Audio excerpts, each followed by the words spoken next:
Hey there, in this video, I want to share a couple quick tips about a salary negotiation that I was helping a client with a couple weeks ago and what transpired. A really interesting set of circumstances that transpired with this and a couple lessons that you can use on your own journey in your own salary negotiation. Okay, so let's get into it. This is a L6 senior program manager technical role at Amazon. Now, the reason why I call it the word technical is because the non-tech roles in this same position or across Amazon in general, if it's a non-tech position for product management or program management, tends to get paid a little bit less. It could be about 10, it could be about 15% less. So that's why I call out this designation here. The recruiter had said on the phone to my coaching client that she could do no more than $275,000 total comp. Come to find out, actually, they could do much, much more as we started digging into the process. That recruiter at Amazon only had authorization to go from a certain number to a certain number. They had a range that they had authorization to do without having to go to senior leadership. So sometimes, this is lesson number one within this story, is that sometimes a recruiter will tell you they can do no more than X. That might be true for that particular recruiter, but it may not be true for the company. The recruiter would have to go outside of their jurisdiction or, their range to ask for permission from their manager or somebody else to get an authorization to extend the offer higher than what they're able to actually do. So keep that in mind. Sometimes they will say, no, I can't do any more, but there's more layers to the story here. So as I was working with the coaching client, we drafted an email. We got the salary up to just over $300,000 total compensation. The recruiter at that point said, I can no longer do any more. That's the offer, take it or leave it. So another offer came in because I was helping this coaching client get multiple offers. That's a situation where you're going to have the most leverage in a salary negotiation. She got an offer from Oracle. She also got an offer from Microsoft.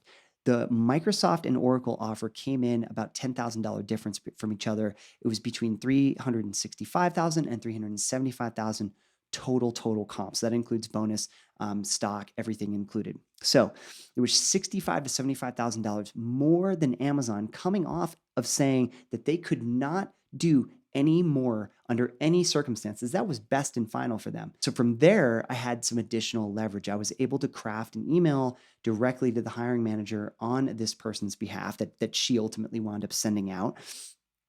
And she said, at this time, I'm really no longer able to proceed with this offer from Amazon. Thanks so much. And that was it, right? It was just a kind of matter of fact. I appreciate your time, but this is not going to work out for me and my family type of a scenario.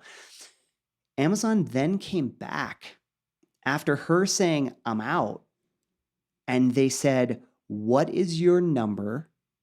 I will get it approved by the VP. So there we have that scenario where recruiter says they can't do it. You have some leverage for yourself as a candidate with another offer.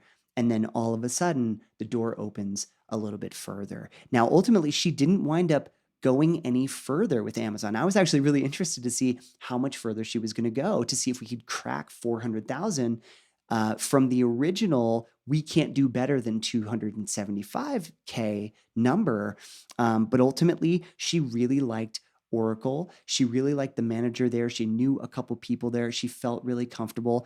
And I tell you that too, because sometimes, there's value that compensation can't really match, right? If you know a couple people at a company, you feel comfortable with the initiative, you feel comfortable with the team, and you just say, you know what, money doesn't matter after a certain point.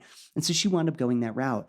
But I think it's fascinating that Amazon came back and they said, hey, well, what's your number now, right? Like, we're willing, we don't want to lose you right now.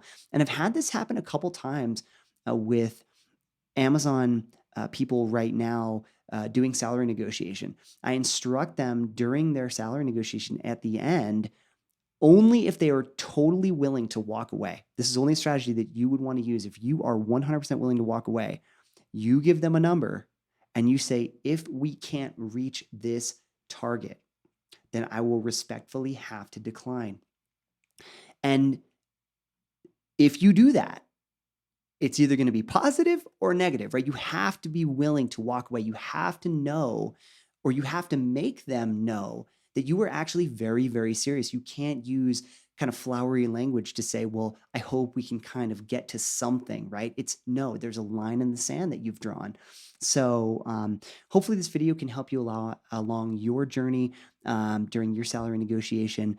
Never sell yourself short when it comes to these processes, and know that there's all these weird nuances and trigger languages that, or trigger language that recruiters can use to make you think they really truly can't go any higher, when in fact, they really can. All right, that's all I got for you today in this video. Thanks so much for watching. If you like my style in the videos, if you need some help with coaching one-on-one, I do offer those type of things on my website. My website can be found in the description of the videos below this video, and you can just book one-on-one sessions for salary negotiation, book one-on-one sessions for coaching specific to interview, general life advice, whatever that might be. I'm here to help you. And that's it. Have a great day.